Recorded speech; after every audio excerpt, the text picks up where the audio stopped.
With the first wave of Heavy Intercessors being released through the Killteam Pariah Nexus box set and their separate kit following in May, this is the perfect opportunity to take another look at the models available to the Indomitor Killteam. This time we are going to focus on the Eradicators and what they can do for the Deathwatch. First, we will take a look at their datasheet and general abilities, then we will go through how to specifically make use of them in a Deathwatch army. Lastly, there will be some modeling recommendations and a quick wrap-up. Welcome to SwissHammer, your channel for modeling in Warhammer 40k. My name is Tammer, and I will be guiding you through this video.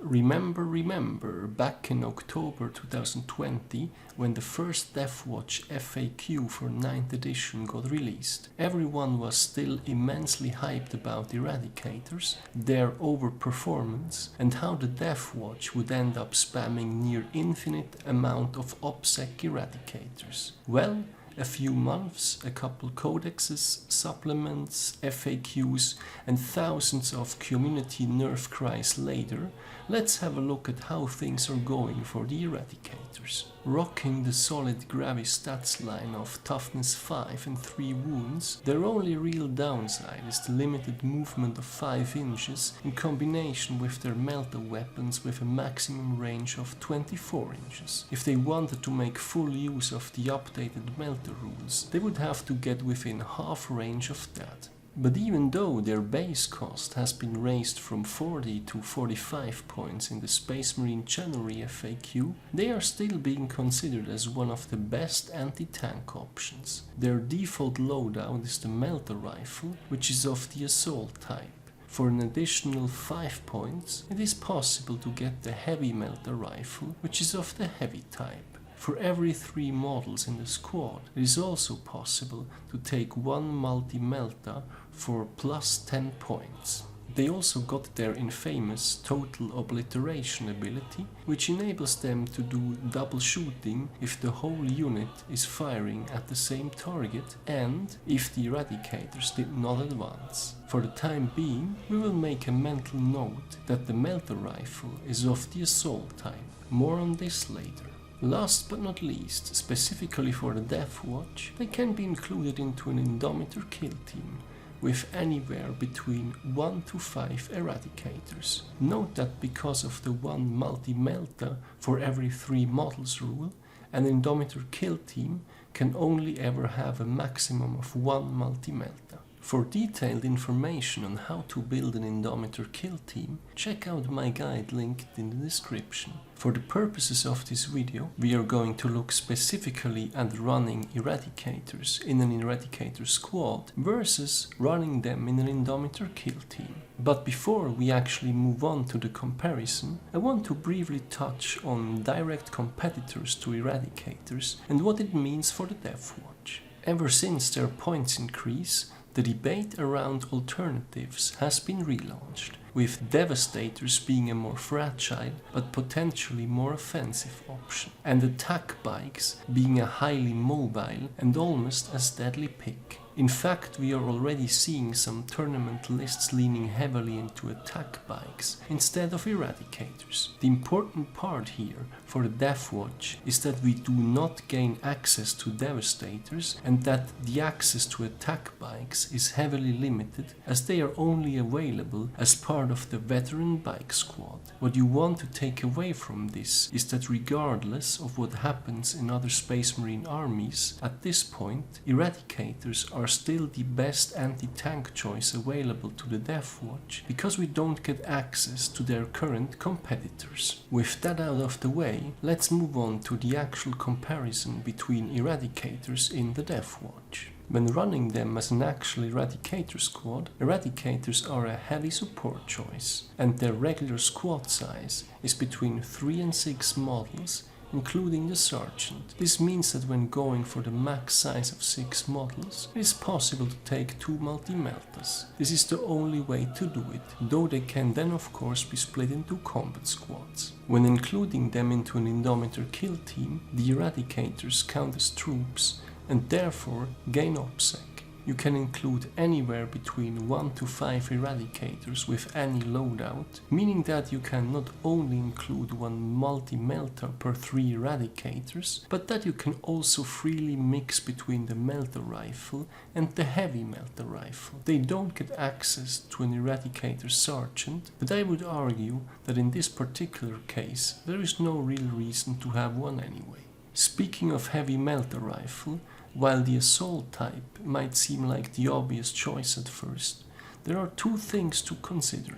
Some guy at Goonhammer actually ran the maths on this and arrived at the conclusion that the heavy melter rifle outperforms the regular one, even with the movement penalty. This is especially true when adding in the fact that total obliteration only works if you didn't advance, rendering that advantage of the assault version obsolete. The link to the article is in the description. This adds another layer of complexity when figuring out how to run Eradicators in the Deathwatch. So, with all that said, when should you use either the regular Eradicator squad and when the Indomitor Killteam? Unfortunately, this question is not as easy to answer as it first appeared when everyone was still hyped about spamming OPSEC Eradicators. The main advantages of running Eradicators in an Indomitor Killteam without making use of combat squads are that this counters the two main anti-Eradicator tactics, shooting them off the board and locking them in close combat. With the much discussed 5 Heavy Intercessors, 4 Eradicators and 1 Inceptor combo, we can conveniently hide them behind the Heavy Intercessors and make sure that they can fall back and still shoot for 1 CP. Sounds good, right? If only there wasn't total obliteration and the 2 conditions we talked about earlier in this video. The unit cannot have advanced, and the unit has to focus the same target. This applies to the entirety of the Indomitor Killteam now, because the Indomitor Killteam is the actual unit. This means that there is a lot of firepower potentially going to waste. Additionally, the already slow Killteam would not be able to advance, which they technically could, as both Heavy Intercessors and Inceptors make good use of the assault weapon type. We could partly solve the problem and combat squad the 5 Heavy Intercessors and the 4 Eradicators with the Inceptor, in which case they would still be able to fall back and shoot for 1 CP, but is that really worth it when they might as well do it for 2 CP with Brotherhood of Veterans instead? In that case, they might as well just take 5 OPSEC Eradicator as people initially predicted, but then we expose ourselves to the previously mentioned anti-Eradicator tactics that people grew so accustomed to by now. Long story short, as a rule of thumb, I would say that the Indomitor Killteam with 5 Heavy Intercessors, 4 Eradicators and 1 Inceptor is worth it if you're trying to build an immobile castle to hold the midboard with, and you think that having the anti-tank weaponry from the Eradicators is more useful than 5 Plasma Inceptors and 5 Heavy Intercessors being able to split fire. For instance, if you know that you're going to face a vehicle-heavy list over Horde-style armies, then this might be the case. It would then also make sense to pay the extra 5 points for the heavy melter rifles. I would also recommend trying and get them into position fast with the help of the Beacon and Chalice relic. Outside of that, I think running a regular Eradicator squad somewhere between 3 to 5 models is still the most flexible way to bring a bit of anti-tank along, without doing all that heavy of an investment. You can even put them into Teleportarium and deploy them as needed. Regardless of which version you end up using, I would always recommend giving them additional protection through invul saves and or feel no pains. 2 popular ways to do so is the Dominus Aegis relic and Fortified with Contempt from the Librarian Xenopurge discipline. As far as stratagems go, we have already looked into a few of them by now. When mixing the Eradicators with Inceptors in an Indomitor Killteam, the Disruptive Launch stratagem for 1 CP allows the whole Killteam to fall back and shoot. If no Inceptor is available, there is of course also the pricier Brotherhood of Veterans stratagem for 2 CP, which does the same when using Ultramarines. These stratagems unique to the Deathwatch aside, there are of course a few more popular stratagems from the Space Marine Codex that work well with Eradicators, such as transhuman physiology, which will only cost 1 CP for a unit size of 5 or less. Another one is unyielding in the face of the foe, which is available to Gravis armor units. This also includes the Indomitor Killteam. Last but not least, I recommend magnetizing the weapons on the Eradicators for 2 reasons. First, an Eradicator box also includes an additional multi-melta. Using magnets, you can flexibly swap between the melta rifle and the multi-melta without having to buy an additional model. Furthermore, as I discussed in greater detail in my guide to magnetizing Heavy Intercessors, both the Eradicators and the Heavy Intercessors are pretty much the same base models. If you magnetize the weapons on both of them, you can freely swap loadouts between the two. For more information on this, check out my guide linked in the description. To wrap things up, for a Deathwatch army, the Eradicators are still the top tier anti-tank unit. Whether to run them as part of an Indomitor Killteam or a separate unit of Eradicators requires careful thought though, mainly due to their total obliteration ability. In order for them to double shoot, they cannot advance and the whole unit has to fire at the same target.